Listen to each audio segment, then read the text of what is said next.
Well,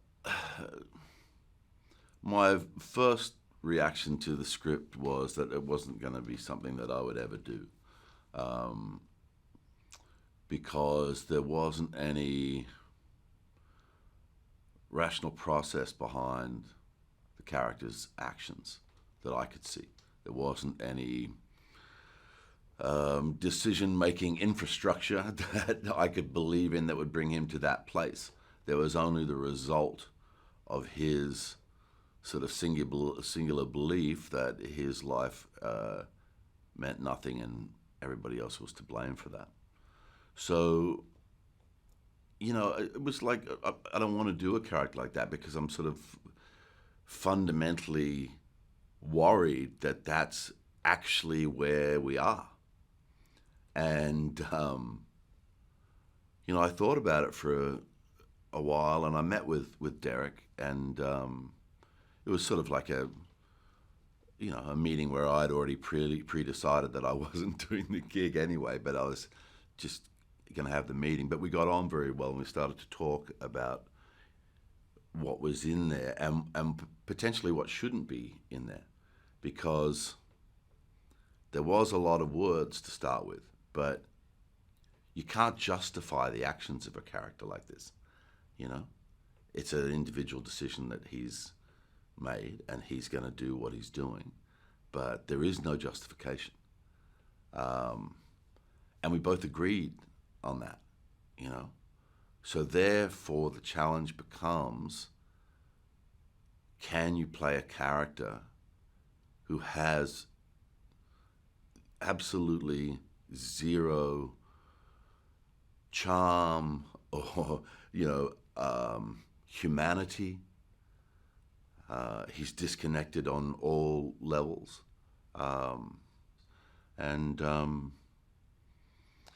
It sort of became a thing where the level of fear was such that then I had to do it. I had to face that thing and go, right, this is actually possible in this world because we've seen it happen, and then, so it's funny, all the way through the movies I've done, there's always like a cycle, and it comes down to that kind of decision, and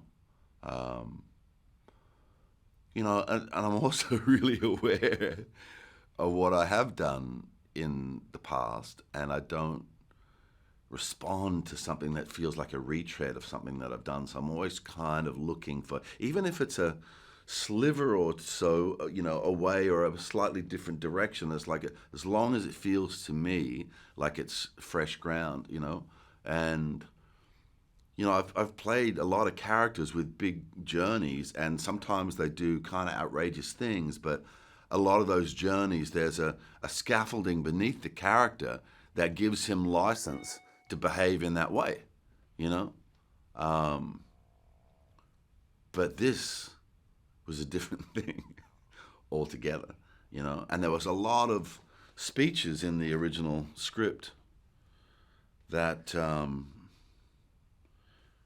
tried to sort of talk about sort of normal life experiences as being things that could tip you into this place. And I as someone who's, I'm just a human being. Everybody has. You've had, good experiences. You've had bad experiences. You've, been connected to tragedy and sometimes very close in your family, and, those things come on you and you bear them, and, you may be divorced or all of these things. You may have had bad luck business-wise. All of these things, they can add up as lessons in how you go forward and how you create, something better the next day. And that's my natural place of thought, So this was a very unnatural character to play for me. But I had a really good partner in crime. My relationship with Derrick is very simple, very easy. So it's to look at the trailer and to look at the movie, you would think that set was potentially fraught with tension, and it just was not. We had an incredibly cool stunt crew. We had an incredibly cool camera department. We had really on point makeup and hair, etc. Like the whole thing, you know. And we were working on a very truncated schedule, stripped bare to keep it moving, you know, in these modern days of movie making where you have to be so fully aware of every dollar.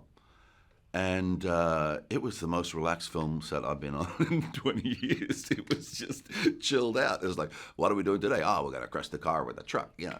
It's like, it was, I really appreciated that relationship with Derrick and his artist's eye. So, you know, a mistake you might make in a film like this is trying to throw all of those justifications up on the wall, you know, and talk in terms of the complete, list of society's ills, you know. But in a way, we all know that because we're all in the middle of that. So that's the sort of life we're living. So Derrick was brave enough to take a more poetic approach. And by poetic, I mean the distillation of what the story is, you know, and bringing it down to the type of engine that it has as it pumps through. You know, it was a very enjoyable experience. But you know, I know it's an odd thing to say, but you know, it's just sort of the way I make decisions sometimes. But I was scared shitless of that script.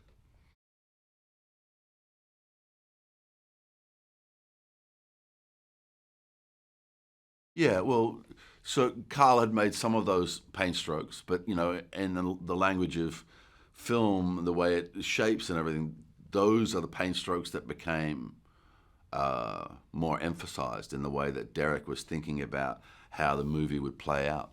So um, it's that kind of thing. It's like if you're going to call the character the man, you're not even going to give him a name. Then the backstory is not necessary. You know, you can make assumptions from his, and you can put together from the little pieces that we give that there is a history of negativity and it's impacted this man, this particular individual man, in this way. Um, and I think though, all the way through the film, Derrick as a filmmaker is still kind of reassuring you while it's all still bad. He's sort of reassuring you in a way. And even though we got no outlet, because a lot of the times in these movies where you have a really, really bad character, you can do some comedy on the side. You can hit a couple of gags, you know, because of the intensity of the character. But it's just so inappropriate in this to do that, you know? So you can't lean on any of those things. And if you show humanity, then you open that crack that says, I need to know the entire story then. If you're showing me he's got a little bit of that, then I, as an audience member, need to know the detail of everything. And it's not that. It's that thing that we see happening time and time again, where some individual has taken what we all consider to be the normal travails of life and let them go into themselves in a place which just implodes all ability to reason, implodes all ability to have empathy. And, you know, it's a dangerous, dangerous thing, but we're seeing it more and more.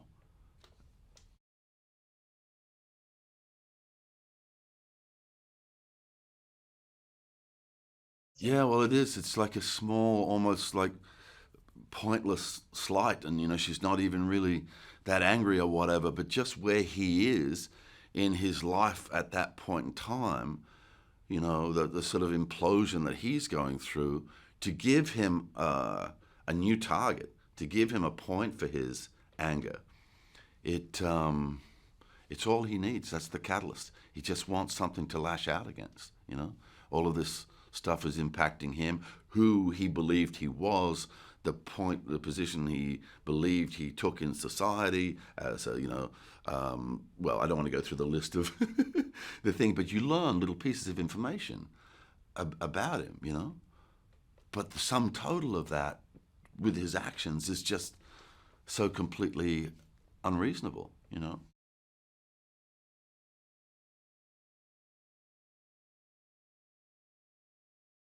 You know, Derek went through a very, very long process. He saw a lot of actresses, a lot of whom are friends of mine, and auditioned a lot of people, big names, and what have you. But I think he didn't feel he had that every woman character that he wanted Caren's character to be. So, you know, the last stage of that casting process was actually a screen test in New Orleans, and with the top three actors that Derek had seen to that point. And, you know, if you started the betting book at the beginning of that process, Caren would have been the rank outsider, you know. But it was just very, very clear, you know. We filmed it, we shot it, we could watch it over and over again. Her screen test won the day. And, you know, it probably wasn't, from the studio point of view, it probably wasn't like a high five moment because they had a big name and what have you, or, you know, because she's relatively unknown. But the footage was undeniable. She has such a presence on screen, you know, a kind of a young Meryl Streep sort of vibe, you know. And, yeah, she makes that character's journey a lot more detailed and nuanced, and you can feel her strength building up, and she never gives up, you know, though she has so many reasons to give up, but she just clings on to it with a fingernail and keeps going forward. And I think, look, I mean, it's a leading actress performance in a feature film, and she's done extremely well.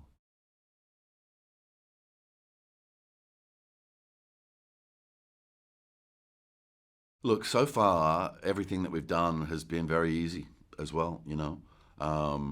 The deal going into it, the trust during the course of it, you know, and when I say trust, I mean that also includes Derek, obviously, he's the director, you know.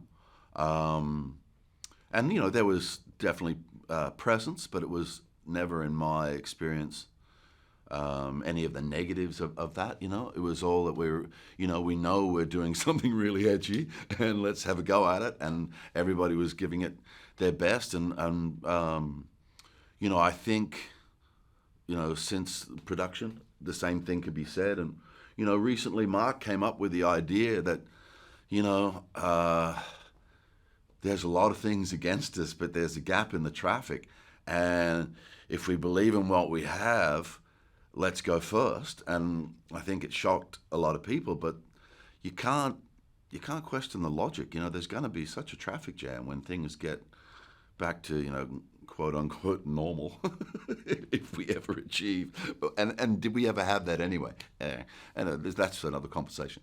But the short answer to that is that Solstice is a really energetic partner.